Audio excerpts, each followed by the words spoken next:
So, since the Rory Stewart and Alistair Campbell interview with Zack Polanski, I've been thinking a lot about what are the goals and aims of Zack Polanski and the Green Party. He speaks about the desire to replace Labour, which I think is a long term goal. I don't think the next election that Labour are going to be literally replaced by Zack Polanski. I think maybe there's a chance in the election afterwards. But I wanted to go over a Novara interview that they did in Hackney a week ago or so and just talk a little bit about the expectations and plans for Zack Polanski, the left, and how we go forward. On the one hand, you say, look, we're here to replace the Labour Party. So vote Green, that's what we want you to do. And on the other hand, you've talked about the fact that helping fascist Farage into power is a red line for you. In some seats, there'll be a straight run between Labour and Reform. So how do you square these two things that you're saying, which is one, we're here to replace the Labour Party, don't let this government hold your votes hostage. But on the other, you've described Reform as a fascist party, and surely that creates a different kind of moral imperative. Well, I think the way this question often gets asked is, will you work with other left-wing parties or centre-left parties? And I think the first thing to say is this Labour Party is not a left-wing party. When we have Shabana Mahmood going around saying that she's going to seize the jewellery of the assets of people seeking asylum, as a Jewish person with Jewish ancestry, that's literally what the Nazis will have done to my ancestors. And so we see this with the ongoing genocide in Gaza, we see it with disability cuts, we see it with the two-child benefit cap. So then I go, the general election is not tomorrow, and actually we have time to build this movement, and we're all heading in the right direction. And actually it comes back to the premise of your question. Replacing the Labour Party looks like saying there shouldn't be any Labour Reform seats, because actually we need to turn those seats into Green versus Reform seats and make sure that the Green Party beat the Reform Party. Now, does that sound like a stretch from where we are now? Yes. And to come back to your first question, we are exponentially growing. We're getting thousands of new members every single day. We're starting to poll above the Labour government. So I don't think it becomes long before you say to the Labour Party, come on, you're splitting the vote. Like, ultimately, this is a Green versus Reform party.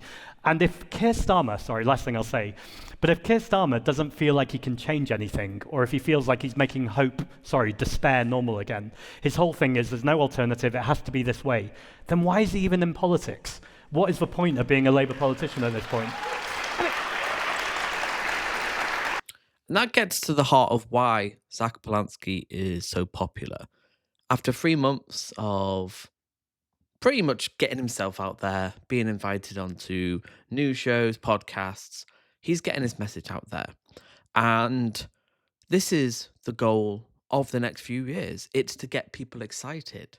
Yes, Zack Polanski needs to brush up on his economics. There's no doubt about that. He will learn and hopefully be able to answer the questions. He actually spoke about that on his Bold Politics podcast, where he initially wanted to say, actually, let's have some blood sport, some arguments here, and get some right wingers on. And I think that's where he should be going next. Even though he said he wants to have talks and listen to people, I think he needs to refine his gotchas, because that's what Rory Stewart was interested in, was gotchas. He wasn't interested in a good faith discussion about how we transform the economy for the betterment of the majority of the working people of Britain. He's not interested in that. He's interested in undermining a leftist project that seeks to change the paradigm. And I think if you were to ask Keir Starmer what his economic project is, he wouldn't have an answer. They don't have an economic project, which is clear from the budget, where they've been moving all over the place. They're scrapping the, two-child benefit after 18 months of saying they're not going to. They're going to raise taxes. They're going to invest. They're not going to invest. I mean, they are all over the place, which is a big problem with Keir Starmer and Rachel Reeves. And of course, Zack Polanski is going to be held to a different standard. Of course he is. But what is the goal of the Green Party? I think primarily, for me, it's pushing the Overton window to the left as much as possible.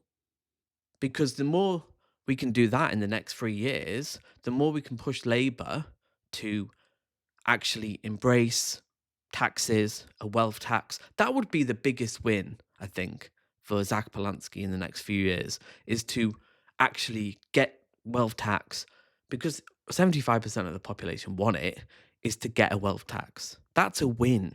And obviously build the movement up, build people on the ground, a grassroots movement of Green members who are mobilized, they're talking to their communities, people are getting involved, they're excited, and there's hope. That's what I think Zack Polanski's job is. It's not to come up with economic plans. I think he's good at that. Keir Starmer, Kemi Baden, Nigel Farage would not be able to answer these questions either. Like, what are their plans? The Tories want more austerity, tax cuts for the wealthy. So you're going to see more of obviously the same. Labour are going to do a little bit of tweaking here and there, a few maybe tax increases, cuts to public spending, maybe a little bit of spending here, but it's not going to be a real challenge to reform. And then Reform are going to do the same. Tax cuts for the wealthy, public spending cuts. So Zack is the one who offers an alternative. That's it. It's the excitement. And then the detail comes later. As I say, it won't be next election that Zack Polanski would be Prime Minister. It'd be the one after that. This is a long-term project. And I think it is disingenuous to expect that Zack Polanski just knows how to change the paradigm of neoliberalism just in an interview like that. I think that's really disingenuous. But people, disagree with that, don't they? So on this, like you're saying, okay, well, look at the pace of growth of the Green Party, look at how well we're doing in the polls. Does that mean that you're going to be expanding your target seats beyond the 39 or 40 where the Greens came second? Yeah, so during the leadership campaign, I was saying that I hope to win 30 to 40 MPs. And so, that would still be an amazing achievement. I'm not going to knock that, but it is starting to feel under-ambitious. Because actually I think something's come out today that 50 MPs, and this is 3 months in, by the way. So this energy hopefully can continue, and it is all about energy. That's why Nigel Farage, since the Brexit Party became Reform 4 years ago, has sustained that energy. But now they've seemed to have plateaued over the last few months in the polls. Can they maintain that energy for another 3 or 4 years? Unlikely, because although Zack Polanski is charismatic, he is, you could argue, a populist leader that gets people excited.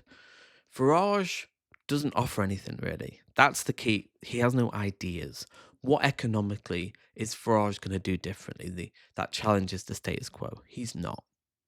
And that's where we win, because we can say, actually, yes, we need to make the wealthy pay their fair share.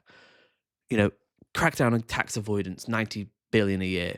Crack down on tax havens.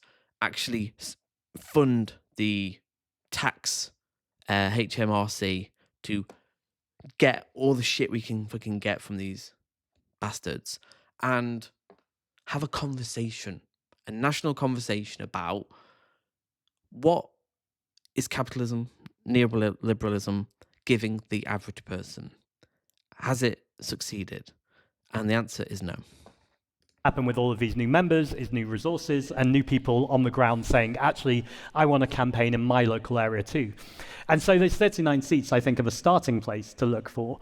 But actually, it's really telling that Ellie Chowns and Adrian Ramsey came from 4th and 5th place to go to 1st place. So actually, 2nd place isn't the limitation to winning a Green seat.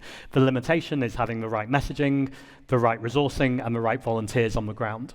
And actually, that's starting to happen in more and more seats. So the next question, because you're a very good journalist, is how many seats are you going to go for, Zack? How many seats are you going to contest? And it's just too soon at the moment to know that. But what I will say is almost on a weekly basis, we're going back to the drawing board and saying, that's still not ambitious enough for what's happening. Zack, you should know that. You should know exactly what you're going to do when you're in power. Naughty boy. Now, and the more that we see reform kind of growing, and the more that we see the Labour Party pandering to reform, that is an insane electoral strategy. If people wanted Nigel Farage a reform, they'd just vote for reform.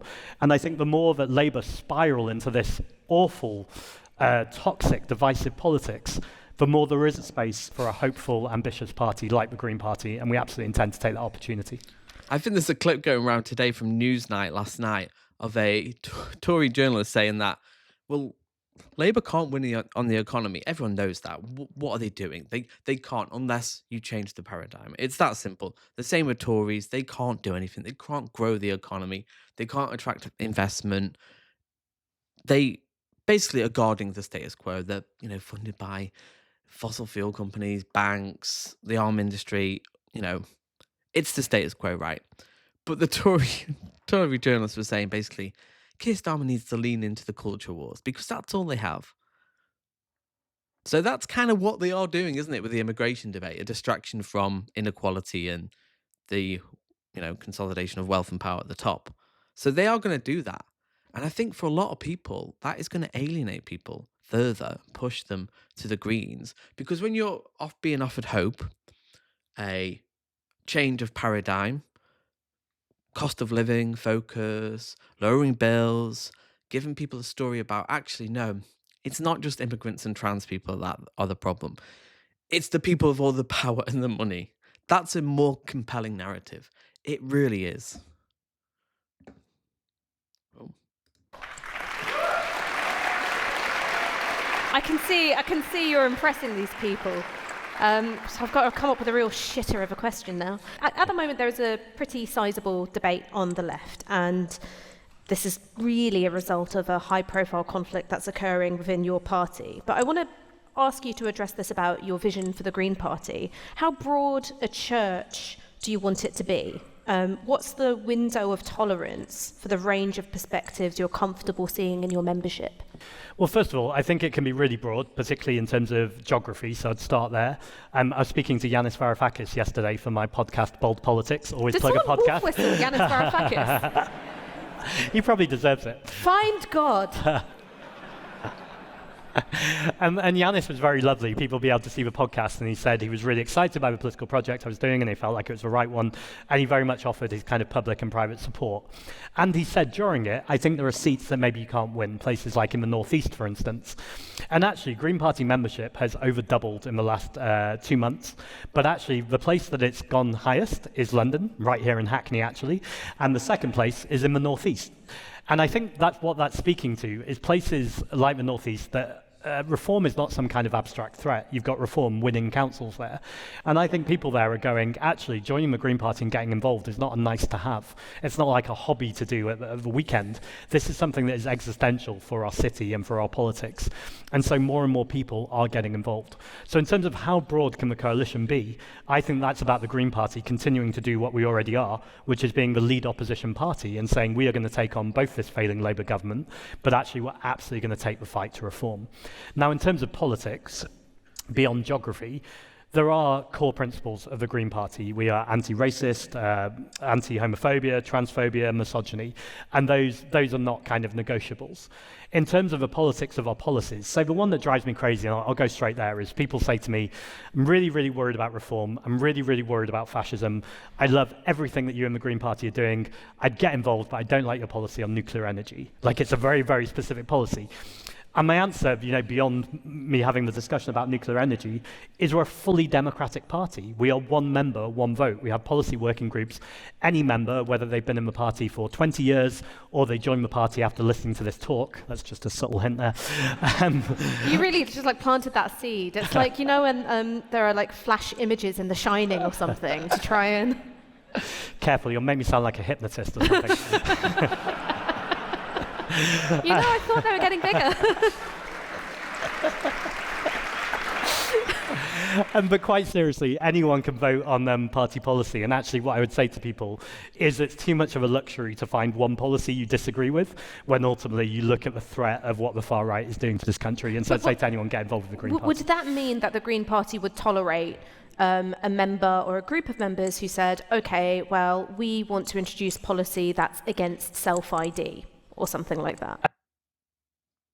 I assume no on that. I think... I would hope so anyway, because, how you self-identify is your business. Why should anyone else get involved? Anyway, so we're already seeing in America, Trump is the most unpopular president in history. I think he's minus 19 in the polls. He just keeps getting worse and worse. Everything he does alienates everyone. He's alienating farmers, young men, Latinos. Everybody hates him. And we've got 3 years of him just avoiding Epstein, making America worse, crashing the economy, saying racist stuff about Somalians, continue. Like, he's just going to get worse and worse. And also Nigel Farage as well is alienating people. A lot of people see the racism of his youth and they go, actually, yeah, like, because a lot of this information has been around for years, but it's been neutralized. The same with Trump.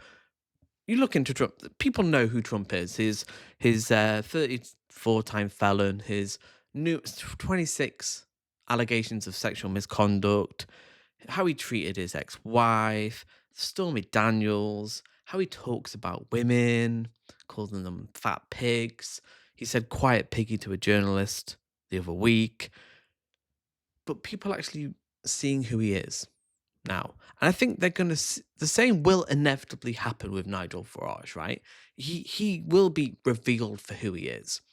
And that's is what we can hope in the next few years coming, because Trump, I think, will help in that. There's going to be a great fall for Trump when he's alive or when he's dead. Either way, it's happening.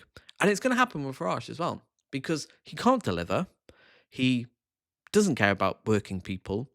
And he's just in it for himself. He is a grifter. So we have to be in the right place to go, actually, we can offer hope. We've got an economic alternative. Here's the plan. Here's how we're going to challenge the paradigm. We're going to invest in Britain. We're going to lower bills. And we're going to have a Green New Deal. We're going to have all this great stuff. And the wealthy are going to pay towards it because they've had a free ride for long enough. And it's time for them to pay up, because austerity, we've had austerity for the people at the bottom. Now we need a little bit of austerity for the people at the top. They need to, cough up. So tell me your thoughts below. How do you see the project of Zack Polanski? Is he doing enough on economics?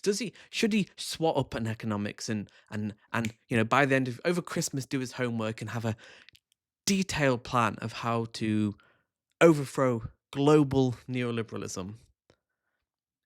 Is that possible? I don't know. Tell me your thoughts below and I'll see you in the next video.